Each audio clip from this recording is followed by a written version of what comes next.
What's going on, Law Fam? Late, man, it's your favorite too, and duh. Man, what? Duh. What?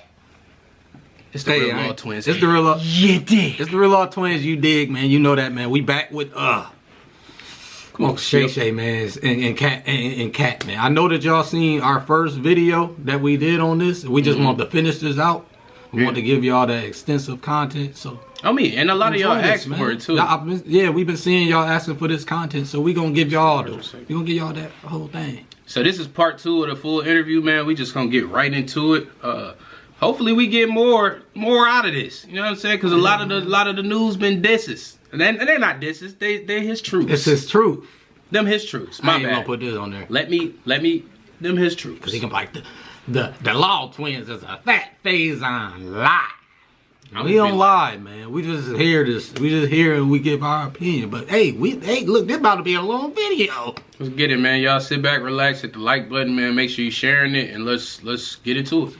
50 instantly in bonus bets. Open your eyes. $5 on the NFL. Only on DraftKings Sportsbook with code Shannon. The crown is yours. Let's get to your upbringing. Born in Cincinnati, Ohio, raised in Dayton, Ohio. What was Katt Williams' upbringing like? Your parents were Jehovah's Witness. You were a prodigy. You were brilliant. You talked to me that you got accepted to college at 7 years of age. You could read fluently at 3 years of age. So having that kind of knowledge. Accepted to college at 7 years of age is crazy, but I'm gonna let them cook though. That's crazy. College? College is crazy because a lot of people, we had to do SATs and we had to score good. Having that kind of prodigy or. So what was your upbringing? How was it? How was life as Katt Williams Crunk coming up?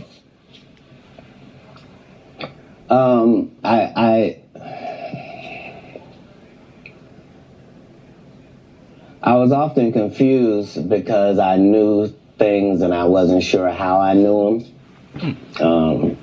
I knew things that I felt like I don't have a reason that I know this, but I love to read.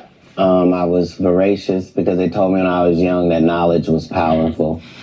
That knowledge was power, and I had studied powerful people, and I really believe that. I immediately, my next project was to read the whole encyclopedia set. So when you're like 6, 7 years old, you read the whole encyclopedia set, you think you're one of the smartest people in the world, right. Only to get out in the world and find out you don't know anything, you know? So it was a confusing time, but yeah, I had a childhood. I was grown, but I at 5 years old. I had a childhood. Yeah, I was grown. Yeah, I ain't gonna lie. He said that he read the whole encyclopedia. By that time, that's kind of amazing. That's amazing. It's the encyclopedia by 7? You were like nigga. What? I think I was just. And then he said you get in the world and still don't know nothing. So it's like, bro, the world just is a brand new from anything you learn. So it's just like I can't even be prepared. Them ain't shit but words. That's just in the encyclopedia. You know what I'm saying? But yeah. I can resonate with that. I won't say I read all that shit. I was catting the hat in it, but you know, hey, fuck it. Cat and hat came in handy. How was it? Was life as Katt Williams Crunk coming up?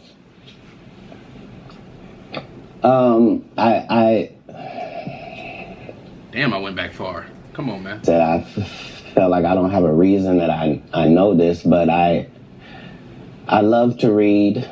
I was voracious because they told me when I was young that knowledge was powerful. That knowledge was power, and I had studied powerful people, and I really believe that. I immediately, my next project was to read the whole encyclopedia set. So when you're like 6, 7 years old, you read the whole encyclopedia set, you think you're one of the smartest people in the world, right. Only to get out in the world and find out you don't know anything, you know? So it was a confusing time, but yeah, I had a childhood. I was grown, but I at 5 years old, I was in front of 10,000 people giving a performance with a full suit and tie on. You know what I mean? So it came full circle for my life. I knew that the applause and the giving of information and laughs and truth to people somehow benefited them and also benefited you. And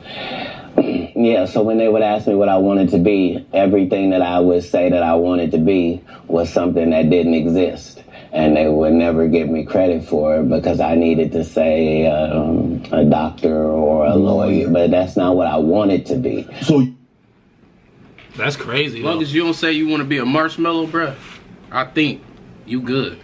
It's just funny that But even Marshmallow grew up to be a marshmallow. Yeah, that's crazy that when you a kid, you don't think about it like if adult, like if they ask you like what you want to be, they could project. Oh, they gonna do So that. they could look and be like, I know what's realistic and what I do and what I know my peers to do. So you be like, I want to be LeBron. And they be like, Projection. I don't think you know. Projection is a part Or I of want the to be a question. comedian. You like, Projection is a part of the question. Nobody asks anybody anything and think outside the box for the answer they gonna get. It's just funny as a kid In that my you don't opinion. know when you being asked this question that you being judged at first. Like when you come out and they ask you, you be like, I do really want to be an astronaut, or I do really want to be this famous singer, and they looking like. But as a kid, you like, that's what I want to be. But like you said, if I don't say doctor, lawyer, know I can and even with that, people be don't what I wanna always be. be that neither. Everybody was like, oh, I want to be this doctor. Even the people who said that, that's still something you got to really work hard to do type shit. Like, Yeah. you still got to put in a lot of work to be that doctor or that anesthesiologist. You got to really be an anesthesiologist. I think it come down to For people real. just thinking, what is they willing to do to become, or how hard is they willing to work, or maybe. But like as a kid, you just look at it like, what is the cool? Like, oh, I want to be that. You don't know the credential. You don't know what it take to really be that. It's just what you want to be. But the person who asking you it can look at you and be like, I don't think you gonna probably be. And see, And it's like, you don't know what I'm gonna be. You're just judging me. that's how you break the cycle, man. You just do what the fuck you say you want to do, and then once it come into fruition, they But have do you to know how many watch. teachers be sitting back like, dang, that nigga really became that shit? Of course. They be looking What like the that. fuck? The same face they make when they don't think you can do it is the same face they make once When you do it, they look like, It's- shit, that little nigga This really, ain't rocket science. that These little niggas guy be really like, did it. you be like, I'm still the same person, nigga. I told you. parents weren't as supportive as you would have hoped because you were wanting to be things when you got older that they had no knowledge of or it didn't exist at the time. No, it wasn't that. It was. I'm saying I'm almost 100 years old right now, but if we go outside right now, I can run a 4.340 or 4.340. Wait a something. minute. I'm so glad he just said that. Because every day That is I've been wild. hearing about this 4-3. And there's actual footage. I'm not going to lie. Of what? There's footage out of him running. A 4.3? I don't know what the number is. Oh. I haven't He's seen fast it. as fuck. He's boy. He was in a movie called Atlanta. Mm-hmm. And he ran. Now I seen that footage. And he ran. You got the fuck on. There's a video of him in a gym. It's surfacing around. It's viral of him running real fast. I swear to God. Hey, listen. So he might not be lying. Me personally, I was gonna say Katt, but and listen, I what promise I'm you. learning when it come to you, Katt Williams, is to do the research before, I'm telling you. because some of the things you say, and this comes from a place of love, they are shocking. I seen a picture of him like this. And I said, it can't be. He was really like it. I'm like, he probably did. And this was at his big age. Motherfucker got Not back wheels. in college. It was recent. Maybe was like he this. got a wheel. And yeah. Maybe it's a wheel. It's I don't not think- a leg. It's a wheel. Hey, I think he telling his truth. I can do a 4.16 if I'm Oh, there's short. Jimmy John's across the street. We can order a sub. But Oh, you been on the submarine? Take That what that you shit as a sub? joke. so He dead serious. So back then it was even greater. So you got this guy that all the coaches want to play. Man, Cass, don't do that. Hold on, because I'm 5'5" in the 5th grade. I've been this size my whole life. Like there was a portion of school where I was one of the big dudes. Like as soon as everybody caught their growth spurt, I was out of there. But I'm saying I was a competitive individual. My father was an athlete. I can see that. Like, no, I've been 145 pounds my whole career. That's why I never bothered when they said, your cat's on drugs. I knew, how you gonna prove that? My body is a temple. I've been the same size since I was 10. Like, what do you? Yeah, like I haven't changed off this pivot foot. This has always been who I was before stand up or anything. But it was an interesting childhood. I appreciate my parents, even though I couldn't live within the religious frameworks of what they had set up. But that was more not wanting to live a double life and not want to embarrass my family. You know what I mean? Because I read where a form of punishment for you is that they would take books because you mentioned you were such a voracious reader. And a form of punishment was when they take the books for because you could read fluently. You told me how at like 3 or 4 years old you could read. Not just a little child's book, but you could read. Well, I'm saying when we go to Haiti to do missionary work, understand that my mother and my father, nobody that's there with us speaks French. And it speaks Creole and reads French. So I'm in charge of everything, from the housing to the cars to the gardener. Like I'm saying, so I'm not just reading. I'm reading in multiple languages. Like how old are you? I'm probably reading 3,000 books a year from the time that I'm 8 years old to the time that I'm 12. No fiction books at all. I'm only reading nonfiction. You could drive at 12. You received a full scholarship to the National Science Academy in Dayton, Ohio, but you failed, so you couldn't become. So you would become ineligible. Why did you want to take that opportunity? I didn't see it as an opportunity. When I got in there, all the students were wearing lab coats, and it seemed very confined and restricted, and nobody seemed like they were having fun. It just seemed like everybody was smart. I didn't want that. That wasn't what I was signing up for at all. And plus, I thought that Jesus was my big homie. So you know how you get a story about a dude joined a gang and you get a big homie, right? Mm-hmm. Like at this particular point in my life, my thought is that the Bible is the greatest book that's ever been written. Okay. That it houses the truth, and that it gives you this story of Jesus, and that I'm supposed to be like him. Okay. So it's already in my head that as soon as I get 13, I'm leaving. You at 13, you not only like, okay, Mom, I'm moving out. You moved from Ohio to Florida on your own. You weren't afraid. I mean, you like, did you? Hold on. So what were you going to do when you got to Florida? Don't say I wasn't afraid. There's no such thing as a human being of not being afraid. Okay. There are certain human beings that understand that being afraid in no way stops you from doing what you got to do. That being scared shit ain't stopping the mission ever, bruh. Like it's like you jump out of the box a lot of times. Come on, man. But guess what? When you adapt. Oh, it's adaptivity over with, show people. And human, you will learn yourself when you take them things. You will. Yeah. How you think people do it? How you think people get footage of sharks? You think they ain't scared when they jump in there with them sharks? Adrenaline. But guess what? Once they did it, they did it. But yeah, you'll learn. You'll be a little fearful, but at the same time, nigga, like, bro, when you got a plan or a mission, the ability to accept being scared and then conquer it. If you do it one time, nigga, you will do it for the rest of your life. Yep. One time, be scared one time and overcome it and get a good success out of it. It's a wrap. It's like getting on a roller coaster, man. It's a fucking get wrap. on it one time, you get on it a whole bunch more times. It's a bunch of little shit in life that you be scared of till you do it. And then you be like, nigga, this ain't what I thought. Nothing. Nigga. And then when you got a mission and you got a plan, something you really, your why, then you like, I want it. That's something I want to do. And then you good. You ain't getting it without like, it. You can't say fear ain't in there. Fear in everything. So I was afraid, but I couldn't be that afraid because I knew what had happened with Jesus. I knew how it worked out.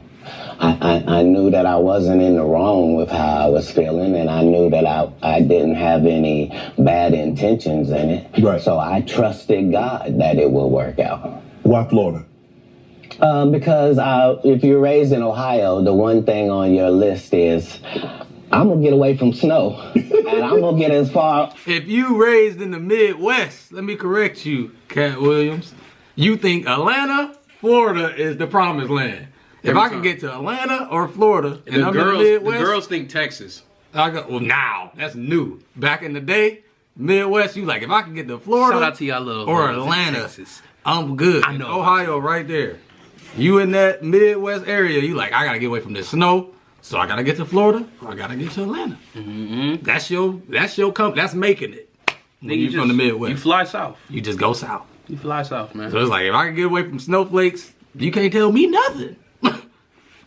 Y'all can have it. But you right, Katt. I want to go. Tell me the place. I literally went to a truck stop and I asked all the truck drivers where they was going. And there was one guy going to California and there was one guy going to Florida. And they told me how long it was going to take. And so that's why I ended up in Miami. Because... How'd you get there? You caught a bus? Or... No, I just told you. I was at the truck stop. I didn't hitchhike. I got in the back of the dude's 18-wheeler. Me and my Rottweiler puppy and my suitcase. Yeah, because I probably had $2,500 on me, like I was shoveling snow and cutting grass. Like I always had pockets full of money. When did you make the decision that you were going to leave Ohio and go somewhere? And it ended up being Florida. So, but when did you know that you were leaving Dayton, Ohio, going to Florida? In my father and I's last interaction, somebody could have not made it. And we both understood that was all bad. What was the disagreement about? If you say that my family is very religious, just say I'm not. So anything that I'm going to do is going to fall out of the guidelines. Right. But I'm not going to let you tell me what I'm going to be, especially if what you're saying is wrong. I can't condone wrong. And if I find out that something is wrong and I tell you it's wrong and you don't back me, that's what it is. Even as a young child, you were willing to tell your parents that some of the things that you're saying doesn't coincide with what I've been reading in the Bible. No, very simply. Don't leave the Bible out of it. Don't try to disfellowship me for sexual acts and I'm a virgin. Sorry, God don't make mistakes. You don't get 2 times to fuck me over. What do you mean you went to God and he told you I was guilty? You just lied on God. So long. That's it. There's no conversation. Deuces. That's what it was. That's when you made the decision. After that conversation right there, you say, "Nah, I can't live under this roof." It wasn't a conversation. It was an altercation. In the altercation, I love my father. My father loved me. But we are 2 men at it. It'll never be the same again. You can't sleep comfortably around me. And I can't sleep comfortably around you. How similar are you to your father? I don't know. He's a great man. I'm saying because it seems like y'all butted heads. Right, but I'm saying that generally happens with a father-son dynamic. It was just that religious relationships are always difficult in families. And they always are. Before it got to the point, because the dynamic, he's father, you're son. Before that dynamic and you step up on his level and you challenge him, you felt it was best for you to leave. No. I'm not being challenged. I'm being beat to death. Oh, he was abusive. I didn't say that. I don't go there. Shannon! He hitting Shannon, watch your words, man. You hear a word, it trigger your brain. I done kicked somebody's ass before in this lifetime. I'm not abusive, though. Yeah. Come on. You felt it was best for you to leave. No. I'm not being challenged. I'm being beat to death. Oh, he was abusive. I didn't say that. I said we were in an altercation. I see what you did there. Yeah, I saw what you did there, Katt. Yeah. I saw what you did. You was in an altercation. You didn't say you lost. You said you was in an altercation. I in no way gave you the impression that I won anything. I'm the one leaving. I'm out of bounds. This is his house. Right. Yeah. So as long as I'm going to be under his roof, there are certain things that I'm going to have to do. Right. And the only way that's going to change is either this or that. And I'm saying I had 2 younger brothers. Like, I'm not an unreasonable person. Like, I don't have any mental issues whatsoever, despite what they lead people to believe. You know, I make pretty good decisions. Were you not... So how was their relationship with your father? Were you not afraid to leave them? Well, I asked because it went all the way to the actual department, so it was actually going to be something. And when I asked them if they could just make sure that my brothers didn't get separated and what have you, they said they couldn't make those type of guarantees, that they weren't really sure what would happen if this went down. And so part of leaving was the hope that it would be okay for them, because none of them experienced what I experienced. I'm saying I'm the oldest. It's a lot riding on me. I'm supposed to at least religiously hold down the family's name at this household. Right. You know what I mean? How much older are you than the baby and the knee baby? Like a lot older. Like, I'm gonna say it sounds like a lot. I think 13. Yeah, they're 5. And in Pampers. Wow. Correct. You go to Florida. You tell the story. I've heard you were homeless.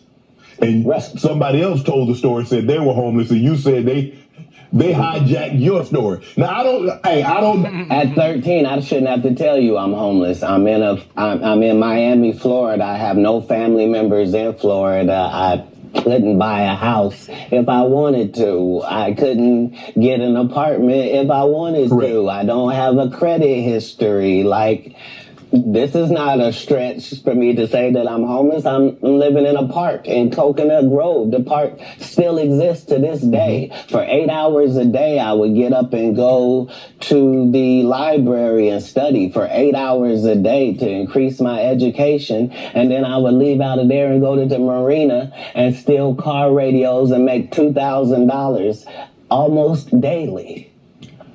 Like, I had a routine. So you really could have played out Santa old thief and Santa Claus. You could have played it. I wasn't a thief. The Santa Claus, you can't tell me. I read the script. Ricky Smiley told you he didn't read the script. The Santa Claus was a crackhead. He just had that outfit on. That's what I couldn't have played. Okay. Like, I couldn't have played a black guy that got raped in the bathroom. Right. Yeah. So at any point in time, you're like, man, I made a mistake, man. I should have stayed my buddy. Pay attention to Katt Williams. Once he make a statement that he feels a clear-cut statement and he don't have nothing else, you know, if you be quiet long enough, somebody who don't know what they talking about will keep talking. This nigga said, nah. And then I like how a lot of the things that Katt Williams say, it applied to so much. And it's like you can re-rock it. Like he can I don't want to do that in the bathroom. It's like nothing I'm saying is far away from anything. Like anything you say, it really can apply to that too. Like you see a pattern going on with what's going on. Take it back to him with his dad. It's the same thing. His principle gonna be stood on. Regardless. And then he just and then you gotta go to the car, shuffle. Fire. In Ohio, man, because this ain't what I signed up for. I didn't experience anything once I left home that I hadn't signed up for. If anything, it saved my life. Me being homeless for that small period of time allowed me to see all of the people that were in that situation and to see that these were lawyers and doctors and teachers, and that these people were white and black and Asian and Indian, and the only thing that all of these homeless people had in common was they made a bad decision and aligned themselves with drugs. And I interviewed them all. What drug? What? And guess what, Shannon? Nobody had a great story. Nobody had a great story of what meth had done for them, what crack had done for them, what cocaine had done for them, what heroin had done for them, what speed had done for them. Nobody had them stories. Everybody's story was, I had my life together. And then I decided to do this dumb thing. And I lost my wife, I lost my house, I lost my cars, I lost my reputation, and I'm now out here sucking penis in the woods. This nigga put a U in penis. That's how you know he dead serious. I'm out here sucking penis. I like that when you gotta give something to somebody real, you gotta give it to them. You know what I mean? Like, it's like, Helps. it's not a joke. Like, it's real out there. It's helps. real. And then it's like, I like how he put it, like, it's not exempt for nobody. You go out there right now. I mean, In your city. It's all types of races. And like It's he said, everywhere. no story is beautiful. It's everywhere. And them people will tell you that with a smile on their face. They'll Yep. look at you and be like, yep. Because they living it. Yeah, every day. They not, I won't speak for them. So it's like, but I will say it's this. real out there, man. It ain't exempt. It ain't a black and white thing. It ain't a will race say thing. this. It's a real thing. Some of the stories, and this is just me personally in real life, so I just go in my bag. Some of the stories I done heard from people that's outside and they just out there, bro, they live that so daily. It's so real for them. For you, it's, oh my God, I'm hearing this crazy story. They live it so religiously, bro. They are not telling you a sob story. They are telling you their story. And on top of that, they don't look as sad as you do when you hearing it. And then the crazy part is that you got to be out there with them to hear the story. You gotta go outside. They didn't come to you. They where they at. So it's like, Now, I'm not saying everybody who walk up and say, my Right, family man. is right over there, I need $500 just to get us a hotel. I'm not saying he telling the truth. no. I'm just saying. If you do that, if you in Walmart parking lot, and somebody going to that, they might be a hustler. They might be like, And I applaud y'all too, because you're trying to feed your family. But them different, them hustlers. Now, when he talking about homeless, you in that park, you do your homework on parks at night. Yeah, it's different. nighttime feel different when you be spending it outside. That's a different story. What? Talk about scared straight. You ain't got to worry about me. If it ain't weed or nicotine, you won't see me touching it. I don't want no parts. I done seen what these things can do to people. Anything that take over your free will is the devil itself. Have you ever thought about what your life would have been had you stayed in Dayton, Ohio? No, that's like asking somebody that's in the NBA for 14 years, like, what would have happened if you didn't come to the NBA? Oh, I shudder to think. I thought it was what I was made for. I thought it was what I was built for. Anybody that knows me will tell you that when they first met Katt Williams, when I was Cat in the Hat, and they tell these stories about how he changed his name. Look, the truth of the matter is Disney sued me. Yeah, I was Cat in the Hat. They sent me a cease and desist letter, and I'm not even making $25,000 a year. And the mega company Disney has sent me a cease and desist telling me I can't use any variations of that name. Fine, I'm Katt Williams. That's all that happens. I have been this same product the entire time. They will tell you when they first saw me doing stand-up, I was just like this. This is what I bring. This is my style. It's me, him, regardless. When did matter. when did you know were you always funny? Did you always want to be a comedian? How did you stumble on a comedianship? No, I loved what they did, and so I studied them, all of them. I studied all of the white comedians because I wanted to know, why is Monty Python funny? Why is Don not so talented? I wanted to know, what is George Carlin's thing? Like, so I studied all of the comedy masters regardless of the field because I loved to laugh. Mm-hmm. I didn't know that these people were making a great living at doing this. I thought this is just what they did. They tell jokes. They're funny people. But I loved the craft. And that's why when I got into the craft, I thought it was my obligation to make sure that I kept writing new material so much that it forced these comedians to stop doing the set they've been doing for 10 years and keep writing some new stuff. And I knew that if I could get that to take on, that most of these bums would have to just quit comedy because they can't keep up. They're not going to keep writing an hour worth of material. Right. I've written an hour worth of material 19 times. They're not going to do it. Why? Because they're not creative writers. They want to get somebody else and have them write it and put it together. So, if I'm listening to you correct me if I'm wrong. I think the best thing that ever happened was the internet. Because now they have... I like how Katt Williams cracking that bottle open. Yep. And then it's funny where he said, though, but it's crazy that he talk about doing the same thing. But if you realized, if you just kept living and looking at the world, it would give you the content. You get the content. And that's something that Katt Williams do. He can just look and be like, in 20, he said in 2020, in 2020, it's a different world.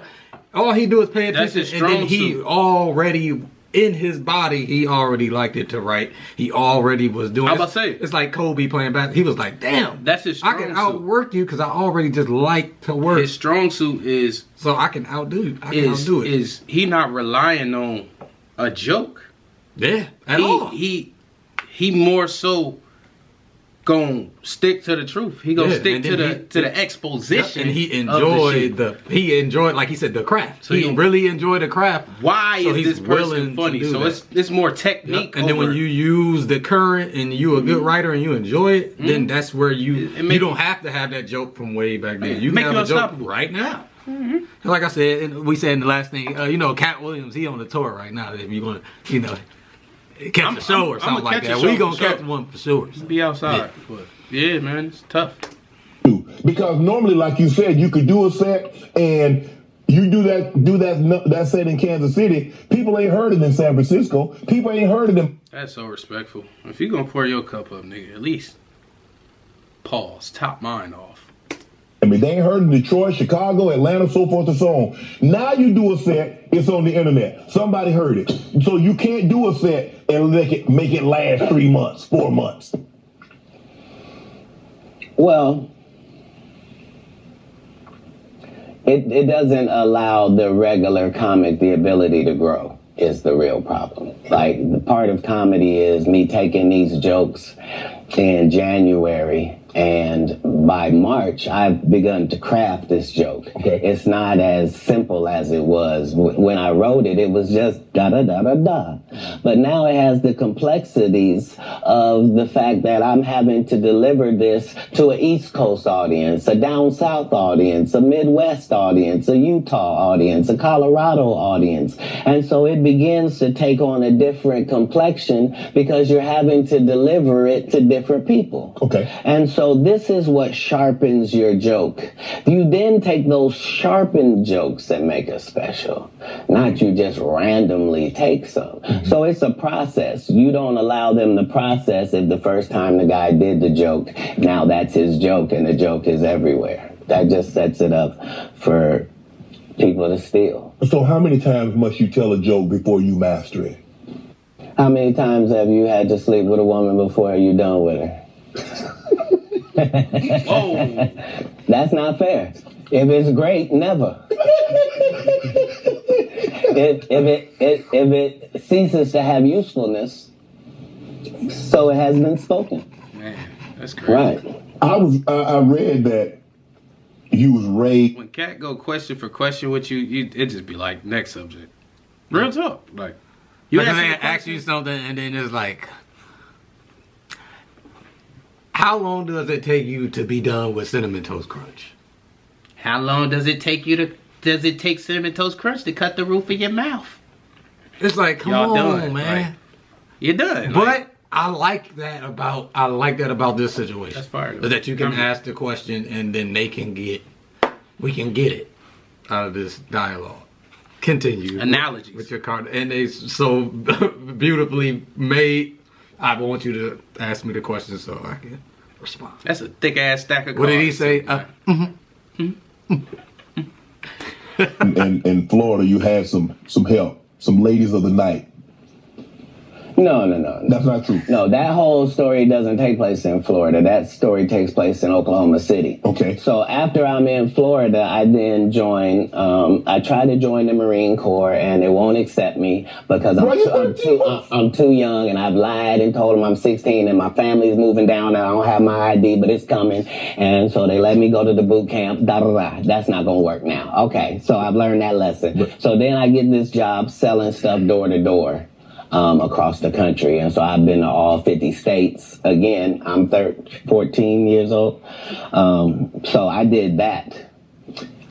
While I'm doing that, one of the places I'm in Oklahoma. Mm-hmm. And I've decided I'm going to stay here because of meeting these ladies that you're talking about and that situation. I don't know at the time why that's important in my life or why it's something I should be doing or any of that. But now later on, it certainly helps me in formulating Money Mike for Friday After Next. Right. And a pimp named Slickback for the Boondocks. Go to fucking roles, man. Hey. Just do your homework on the legacy that them two characters got to be. It's just crazy that you can always be creating. Like anything. It just reminds me of rest in peace Pops, James Witherspoon. Like he can have a legendary cartoon. Wow, you being like, I just wish Friday would come out. But you can watch the Boondocks and Pops be on there just having he cooking.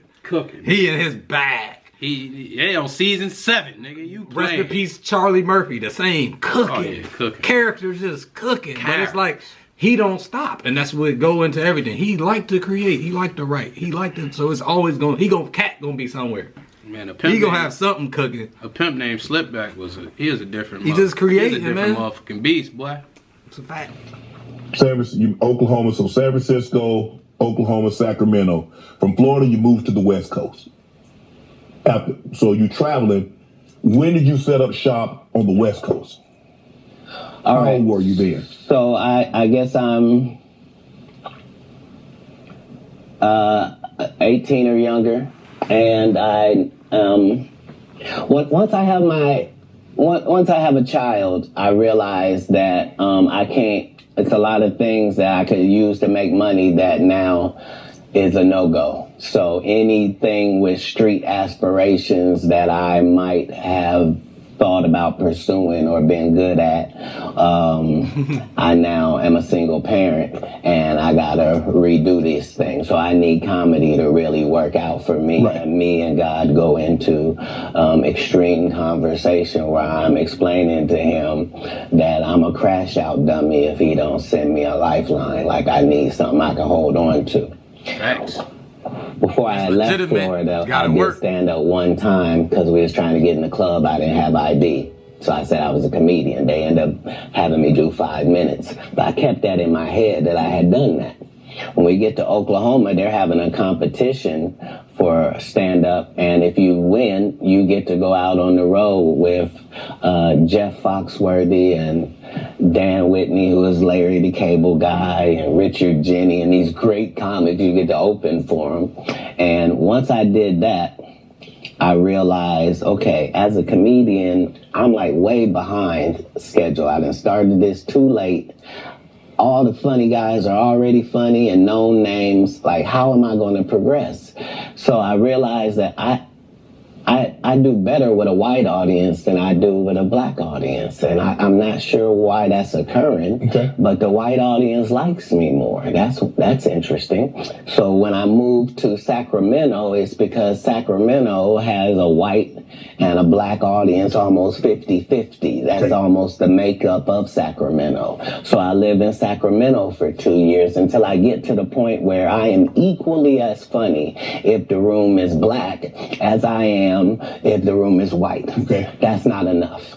Now I need to be one of the good ones when it comes to black comics. Yeah. So now I have to move. Notice he worked his way back to the black people. But it's crazy how where your craft will take you. I'm trying to tell you. It'll take you places. It's not always your intention to end up where you at. It's just you got a talent. Yeah. And then whatever, first of all, I've never seen anybody on earth receive love and go the opposite way. Oh, I'm receiving a lot of love here. Let me dominate this audience. Oh, no. I don't want to dominate this. I'm out.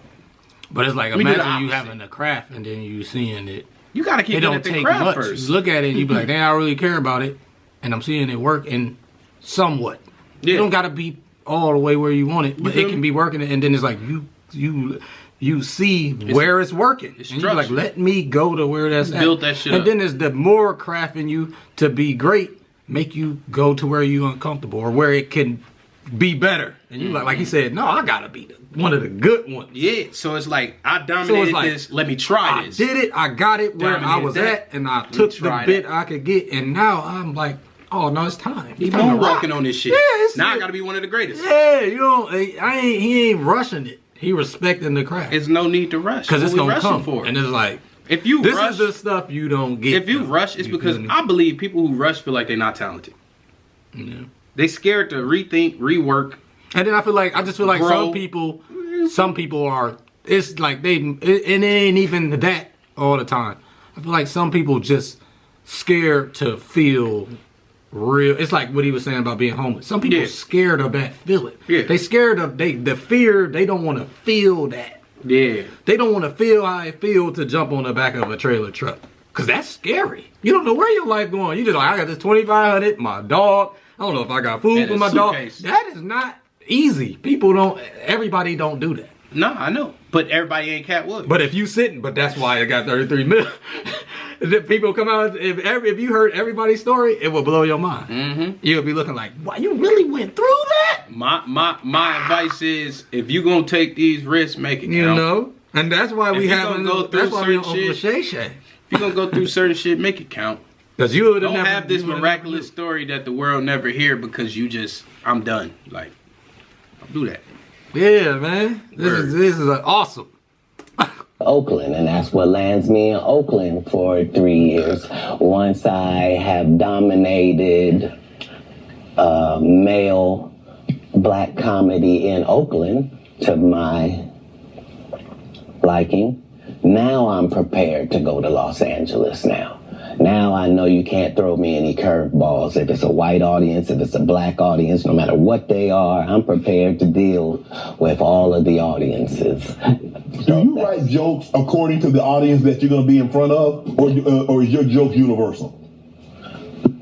Well, in the beginning, part of my framework is that I'm tailoring every show to this audience. Okay.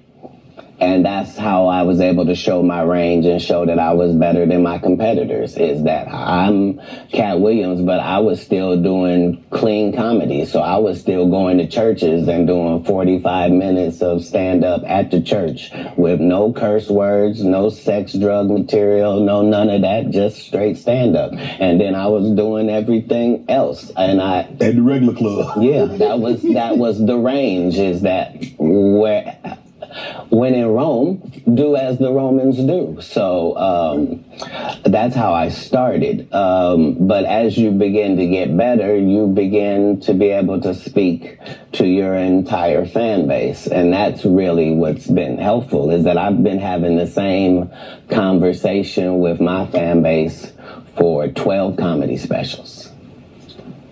Is that what set Katt Williams apart? Is your range? Is that you can do a comedy, do 45 minutes in the church. I can go to a comedy club in front of 250, or I can go into an arena with 15,000. That's range, because everybody can't do that, Katt. Well, if that's what range is called, then yeah, it's range. But I like the people I'm talking to. Mm-hmm. You see what I'm saying? So it's not like it can't be condescending. Because I'm talking to my white male friend when I'm telling that white joke. Right. When I'm talking about this joke about this black lady, I know that black lady. That's who I'm talking to. I'm speaking to this fan base that I've been speaking to from the beginning.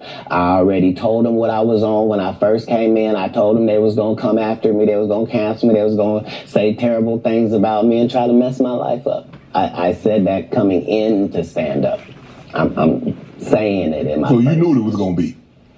It has to be. I know I'm going into the belly of the beast. How could I be naive? I know that I'm going into Satan's playground, but I'm trying to be so good that you got to bring me in so close that I can see who's doing what and what's going on in there. In San Francisco, you joined the nation. That's deep. Uh-oh, look at Shannon. Shannon digging. He keeping them coming, man. You joined the nation. Let's see if you join the nation. Shannon, let's get it. I was never in San Francisco. I was in Oakland. You was in Oakland. Did you join the nation? Is that? Yeah, Honorable Minister Farrakhan and I have an extremely close relationship. He refers to me as one of his sons.